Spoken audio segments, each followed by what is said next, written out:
నమస్తే పీపుల్.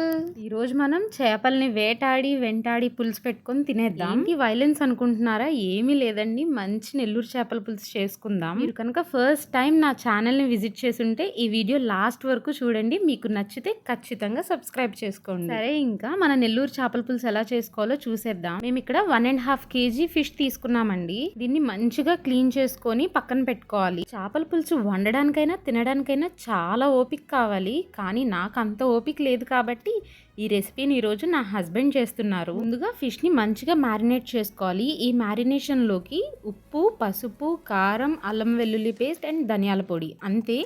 ఇంకా ఎక్స్ట్రా మసాలాలు ఏమీ అక్కర్లేదు. చేప ముక్కకి ఈ మసాలాలన్నీ పట్టేటట్టు కలుపుకొని పక్కన పెట్టుకోవాలి.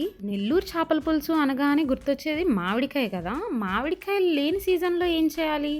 ఇది గుర్తుపెట్టుకోండి, లాస్ట్లో చెప్తాను. చేపల పులుసులో వేసుకునే పచ్చిమిరపకాయలు ఎప్పుడు ఫుల్గా కట్ చేయకూడదు, జస్ట్ ఘాట్లు పెట్టి వదిలేయాలి అంతే. చేపల పులుసులోకి కొత్తిమీర కూడా కొంచెం ఎక్కువగానే పడుతుంది. దగ్గర కనుక స్ప్రింగ్ ఆనియన్స్, అదే ఉల్లికాడలు ఉంటే అవి కూడా కట్ చేసుకొని పెట్టుకోండి. ఇది ఆప్షనల్, మా దగ్గర లేదు కాబట్టి మేము స్ప్రింగ్ ఆనియన్స్ వేయట్లేదు. అండ్ ఫైనలీ ఉల్లిపాయలు. ఇక్కడ ఆనియన్స్ ఎంత ఫైన్ గా కట్ చేసుకుంటే అంత రుచిగా ఉంటుంది. మేము ఇక్కడ చాపర్ లో వేసేస్తున్నాం ఆనియన్స్. చాపర్ ని కనిపెట్టిన ఆయనకి మాత్రం దండేసి దండం పెట్టాలి. రెగ్యులర్ చేపల పులుసు కంటే ఈ చేపల పులుసుకి చింతపండు చాలా తక్కువ పడుతుంది. నేను 1.5 kg ఫిష్ కి చిన్న నిమ్మకాయ సైజ్ చింతపండు తీసుకున్నాను. ఇంకా కుకింగ్ స్టార్ట్ చేసేద్దాము. ఇప్పుడు స్టవ్ పైన ఒక కడాయి పెట్టుకోవాలి. మా దగ్గర అయితే దీన్ని చేపల చట్టి అంటారు. మీ దగ్గర ఇది ఉంటే ఓకే, లేకపోతే కొంచెం స్పేషియస్ గా ఉండే కడాయిని తీసుకోండి. చేపల పులుసుకి ఆయిల్ ఎక్కువే పడుతుంది. So 3 to 4 table spoons of oil లో ఆనియన్స్ వేసుకొని మంచిగా వేపుకోవాలి. దీనిలోనే పసుపు అండ్ ఉప్పు వేసుకొని మూత పెట్టుకొని మగ్గించుకోవాలి.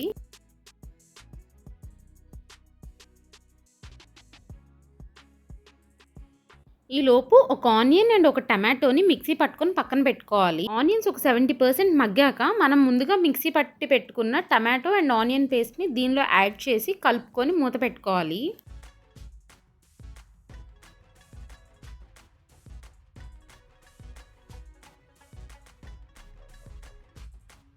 ఇప్పుడు ఘాట్లు పెట్టుకున్న మిర్చి కూడా వేసుకొని మంచిగా వేపుకోవాలి. మనం వేసే ప్రతి ఐటమ్ స్లోగా కుక్ అవ్వాలి, అప్పుడే చేపల పులుసుకి మంచి టేస్ట్ అండ్ టెక్స్చర్ వస్తుంది. ఇప్పుడు చేపల ముక్కలు కూడా వేసుకోవాలి. వేసుకోవడం అంటే ఎలా పడితే అలా కాదండి, మంచిగా చట్టిలో పేర్చుకుంటూ పెట్టుకోవాలి. ఈ చేప ముక్కలు పచ్చిగా ఉన్నప్పుడు గరిటె పెట్టుకొని తిప్పుకోవచ్చండి. తర్వాత మాత్రం పొరపాటును కూడా గరిటె పెట్టద్దు, ఎందుకంటే ముక్క మధ్యలోకి చితికితే ముళ్ళు మొత్తం కర్రీ నిండా అయిపోతాయి. ఒక 1 minute ఫిష్ని మంచిగా వేపుకున్న తర్వాత చింతపండు పులుసు పోసుకోవాలి. చింతపండు పులుసుకి ఈక్వల్ క్వాంటిటీ ఆఫ్ వాటర్ కూడా యాడ్ చేసుకోవాలి. ఇప్పుడు మెయిన్ ఇంగ్రీడియంట్ మన మామిడికాయ ముక్కలు. ఇలా చింతపండు పులుసు మరిగేటప్పుడు మామిడికాయ ముక్కలు కూడా పెద్ద సైజుగా కట్ చేసుకొని వేసుకోవాలి. ముందే చెప్పాను కదా, ఇంకా గరిటె యూజ్ చేయకూడదు అని చెప్పి జాగ్రత్తగా చట్టిని పట్టుకొని ఇలా ఊపుతూ కలుపుకోవాలి.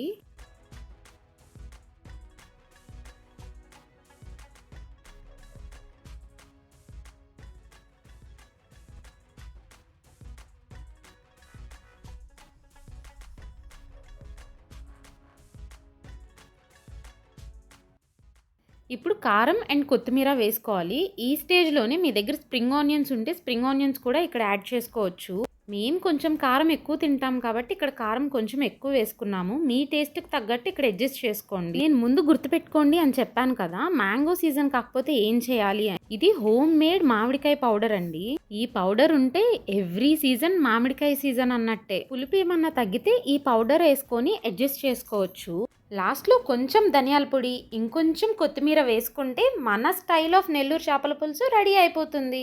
ఇలా వేడివేడిగా తింటే బాగానే ఉంటుందంట, కానీ ఒక పూట ఆగి తింటే ముక్కకి మంచిగా పులుసు పీల్చుకొని సూపర్ టేస్టీగా ఉంటుందంట. మన అమ్మమ్మల జనరేషన్ అయితే నైటే మంచిగా మట్టి కుండలో వండుకొని పొద్దున్నే తినేవాళ్ళంట. కాశ్విన్, చేపల పులుసు ఎలా ఉంది? కాశ్విన్కి అయితే చాలా బాగా నచ్చిందంట. మీరు కూడా ట్రై చేసి ఎలా వచ్చిందో నాకు కామెంట్ చేసి చెప్పండి. మీకు ఫిష్లో ఏది ఫేవరెట్? తల, తోక? నా హస్బెండ్కి ఏమో తల ఇష్టం అంట, నా కొడుకేమో తోక ఇష్టం. Thank you for watching. Please do subscribe and also like, share and comment.